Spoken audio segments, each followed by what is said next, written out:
ابو راشد، مصر اللي تبيكم تساعدونها عندها 1,000,000 طن ذهب يعادل 20 تريليون دولار في جبل السكر. هذا واحد.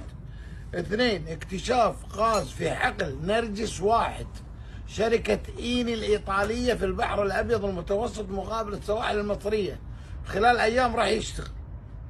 اثنين أو ثلاثة، السفيرة الأمريكية في مصر تقول تملك الحكومة المصرية سيولة قدرها 92 مليار دولار ببنوك أجنبية، وهي منح من الكويت والسعودية والإمارات متراكمة من سنين طويلة، ولكن لا تستطيع أن تستعين فيها لسد النقص عندها. شنو السبب؟ تم إيداعها تحت مسميات من أفراد شرطة وجيش ومتنفذين في الدولة العميقة في مصر. هل هذه الدولة تستحق المساعدة ونترك المواطن؟ السلام عليكم.